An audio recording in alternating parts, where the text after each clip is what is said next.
assets off the balance sheets of global banks and sell them to us, the U.S. taxpayer. They raised our national debt by another 12%. It is our disgrace that we have permitted a man like George Bush to be in power this long. And I was the first to say to you, from 9/11 to 9/15, that's what he gave us. It started with Osama bin Laden, and it ended with Wall Street's bailout. This man has been the worst and most dangerous president in American history. But you say, well, it's too late to do anything. You are wrong. It's just the right time to do something. And I say, in order to make sure a snake doesn't strike you again, you got to cut off the snake's head. I say Henry Paulson should be arrested immediately. It's not enough for me that the Lehman CEO was called in and we learned he made almost $500 million and he'll pay nothing back because he said he was only following the law. You know, as I watched this guy, the Lehman CEO, talk today, I was struck by a number of things. The most pronouncedly striking thing about this guy from Lehman Brothers was his posture, his arrogant head in the air, his looking down with derision at these peons called congressmen who were questioning a man who made so much money. I went to school with kids like this, or I met them in my life. They always thought they were better than everybody. In fact, they were better than everybody in one regard, and that was in BSing their way out of any problem. These were not the type of kids who would get into a schoolyard scuffle. They understood that they could lose that one.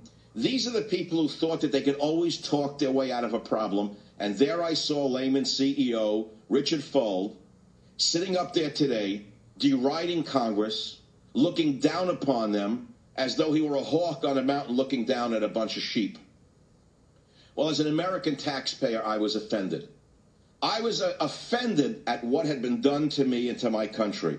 That massive profits on a scale never before seen, and executive bonuses that were given out. He gave out over $5 billion in bonuses, I understand, in the last year alone.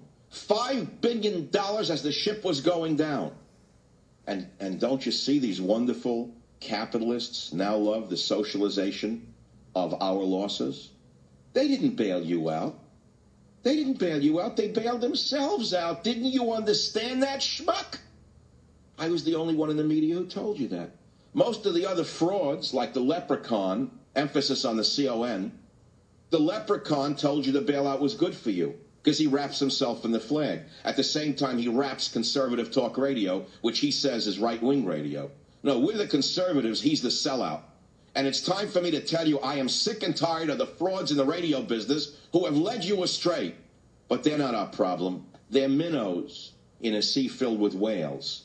Do you know that on September 29th, just before the House and Senate passed bailout legislation, one brave congressman, Representative Brad Sherman, Democrat, California, got up there and was pleading with the House to reject Paulson's and Bernanke's demands. And at the time, Representative Brad Sherman, Democrat, California, presented a signed petition of approximately 400 economists, including 3 Nobel laureates that stated in part, we ask Congress not to rush, to hold appropriate hearings, and to carefully consider the right course of action.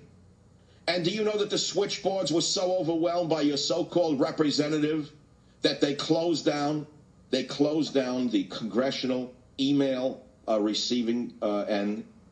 They closed down the switchboards so that they can do what they wanted to do to us. Do you know that 99% of the people said no on the bailout legislation? And yet the thieves called senators, the crooks called congressmen, passed this Wall Street bailout anyway. Why did they do that? When did they pass the bailout legislation and who benefited from it? Ladies and gentlemen, it has been said that we learn from history that we do not learn from history. That was German philosopher George Hegel who wrote, we learn from history that we do not learn from history.